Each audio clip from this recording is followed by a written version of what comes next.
the entire industry was up in arms against that.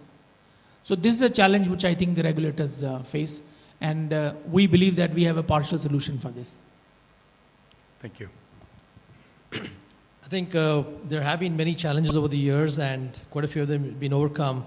And I'll try to probably explain two such challenges in different contexts. We have a retail offering, which is a technical support services to the US market direct. And as part of that, it's also an e-commerce because we do need credit card information when we do that offering. So when we do solve somebody's problem on his computer, for example, to get that service, he has to pay with a credit card. And while initially we kept this payment and the servicing as two separate parts, due to business reasons, we were forced to combine the two, whereby the same person who was solving the problem and therefore had unlimited access to the internet, as part of the problem's resolution, he has to have unlimited access to the internet, is also taking the credit card information. And that became a big risk issue for us. So the easy solution, and a lot of times there are easier solutions people come up with, is saying clamp down internet access. And that was as good as saying kill the business. And so people came up and said, okay, why don't we have a whitelist, and every time somebody wants to access a particular site, he opens a ticket and somebody enables that site, and therefore the access will happen.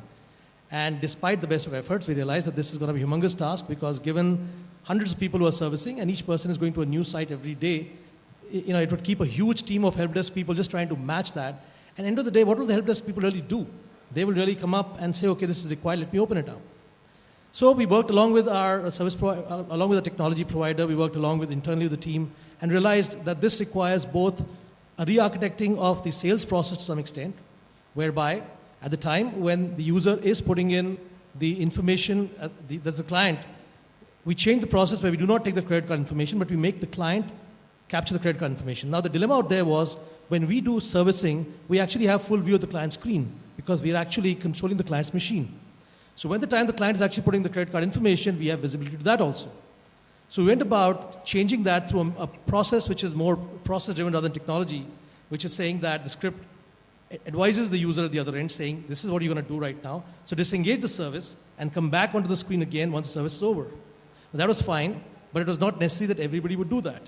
So from a technology standpoint, we ended up blocking, and this is somewhere which was a technology marvel solution that came in, where you could do read access of the entire internet, but you could not do any write access. So irrespective of whether you opened up a website or you opened up a Gmail or anything, you could not do the write access out there. And that helped us prevent that.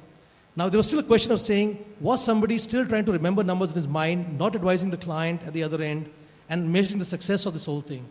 And over the past few months, the success criteria has been measured by two things: having mystery shoppers who come on, and two, having random audits. And both of them have shown that this has worked practically to a very, very high level success. Not 100%, but pretty much to the success level that we accept. So this was from a consumer perspective. Now, it was easy to do this because we owned the end-to-end process. We were not really running this for an outsider. But it was a process we could control completely from our side. Similarly, in our internal use, we realized that because we are an outsourcer, we have to put a lot of restrictions on the kind of internet access that our organization can do, because a lot of times it's to do with credit card, data leak protection, etc. So we ended up enforcing the same set of rules for the normal back office people as well as the clients. Now, for the clients, it makes sense. You don't want any information to get leaked out. People can't walk in with their mobile phones. People can't have any access, any paper, any pen. But forcing the same set of regulations for the rest of the organization didn't make sense. Yet we want to have a controlled access. Now, again, the same problem used to happen. Somebody wanted to open a new website, you would open a ticket. And as a result, the help desk was getting really clamored. We realized 40% of our tickets were all related to opening new websites. And again, we worked with our proxy service provider in this case to say that every time when somebody wants to go to a new website, there are two categories. One which are absolutely not allowed. Okay, the likes of pornography or terrorists, etc., which is just not allowed. And the likes which are allowed because they're considered not productivity-oriented, but as such, they have no harm. And therefore, we came up with a solution where every time a user tries to go to a website, for example, which is not linked to his official work, he's given an option. He's advised that he's being monitored. He's given an option to decide whether he wants to go for that. And he can take a judgment at that point of time and then decide to go ahead and browse the web. Now this, when we looked at from a security concept and then from a success measure, we realized that people were actually being very careful, but at the same time, we were auditing this also. So we were looking at all the cases where people were frequently visiting the same sites and sending back reminders to them. Now this implementation ended up releasing a lot of pressure on the help desk, yet having a very successful and a happy lot of clients internally in the organization. Thank you. Yeah. Yeah, I want to share one of our own experience in the business unit that I lead in my organization. We work for a Fortune 10 conglomerate, and they have very stringent compliance and security requirements. One of the things, this is what I would say Mr. Hort-Tipton mentioned about the people-related aspect.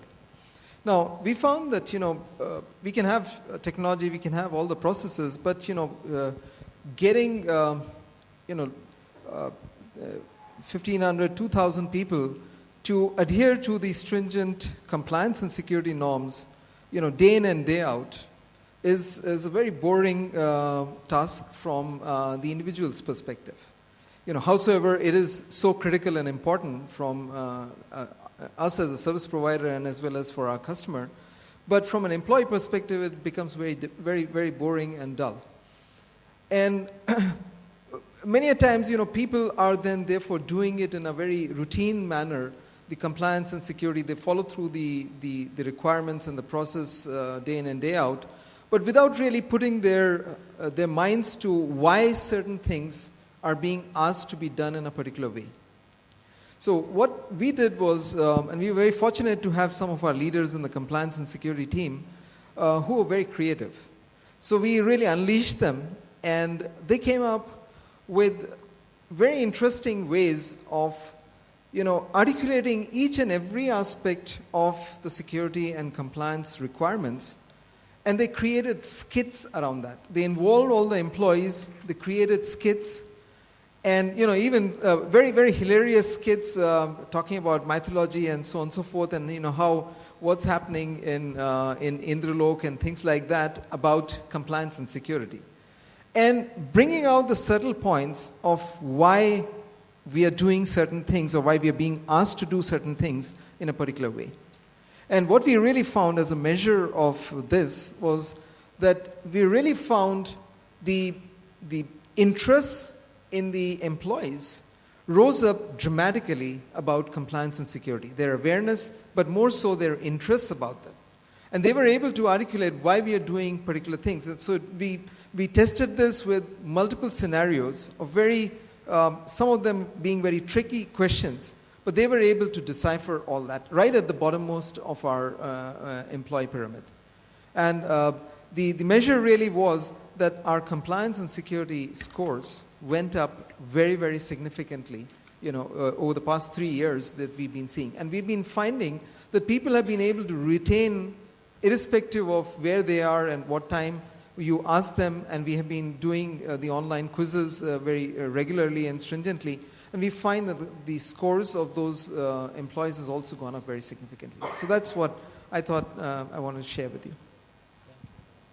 I think I mentioned before, I think one of the biggest challenge we face is to get the trust of the client's security organization. So many times we used to face the question saying, I will come, I'll audit your organization, I'll go away. And how do I ensure that your organization day-to-day processes or controls are running the way it should be? We came up with a very simple solution. We said one of our information security professional will go to your organization, work with you for a couple of months, see the person, train them, see his face, know his name, and then he will come back. He will work out of our offshore center, but he will report to you directly.